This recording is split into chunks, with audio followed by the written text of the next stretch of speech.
Imagine you never have to wake up tired again. In fact, imagine you never have to wake up at all because you never slept.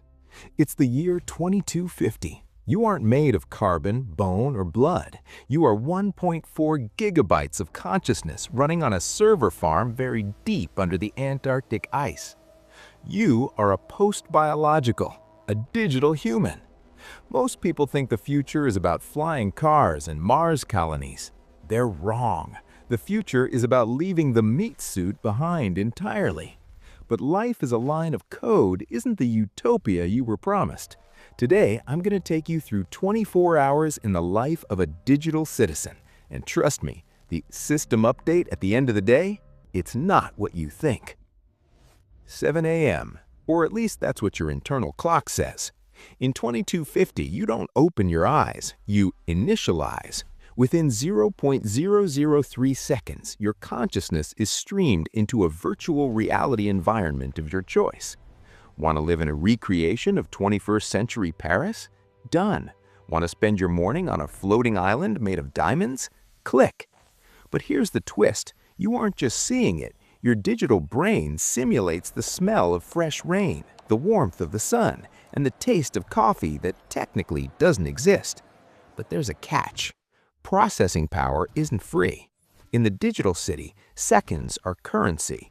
If you're wealthy, you can run your consciousness at 10x speed, living a whole week in a single afternoon. If you're data poor, the system slows your frame rate down. To you, the world starts to lag. Imagine living your life at 10 frames per second. This is the new class divide. It's no longer about how much money you have, but how much bandwidth you're allowed to consume. So what does a digital human actually do all day? You don't flip burgers or sit in traffic. In 2300, the machines do the physical labor. Your job is cognitive mining. Because you're a digital mind, you can split your consciousness. While your primary self is relaxing on a virtual beach, your subroutines are working. You might be managing a fleet of autonomous mining drones on the moons of Jupiter, or solving complex climate equations that a standard AI just can't grasp. You are a human-AI hybrid, a biological ghost in the machine. But here's where it gets weird. Since you don't have a body, you can skin swap. Need to attend a physical meeting on Earth? You don't fly there. You beam your consciousness into a generic humanoid robot located in New York or Tokyo. For an hour, you feel the cold steel of your robotic hands and the vibration of the street. Then you hit log out and you're back in the cloud. Distance is officially dead. Lunchtime.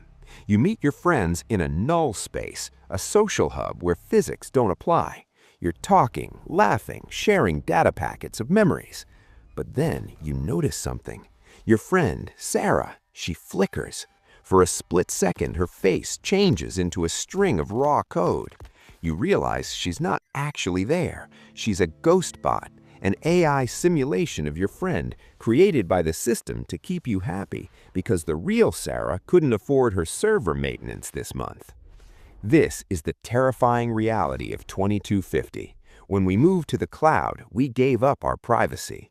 The company that owns the servers knows your every thought before you even think it. If you start thinking about unplugging or questioning the system, your bandwidth gets throttled. You get a mental glitch. The digital world is a perfect paradise as long as you follow the terms and conditions. As the sun sets over your digital horizon, it's time for the archive. Digital humans don't sleep to rest their muscles. They sleep to defragment. Your memories of the day are sorted, compressed, and uploaded to the great archive. But here is the question that haunts every citizen in 2250. If you are backed up every night and the system restores you every morning, is it still you? Or did the original you die the moment you first uploaded your brain? Every morning, a new copy of you wakes up thinking it's the same person. You are a copy of a copy of a copy. Living as a digital human sounds like immortality. No disease, no aging, no death. But it comes at the cost of the one thing that makes us human, our unpredictability. So, would you do it? Would you leave your body behind to live forever in a perfect digital world, even if it meant a giant corporation owned your soul? Let me know in the comments if you're Team Carbon or Team Silicon. If you want to see more visions of the year 2300, make sure to hit that subscribe button and ring the bell. We're traveling to the future every week. I'm Voyager 2300, and I'll see you in the next simulation.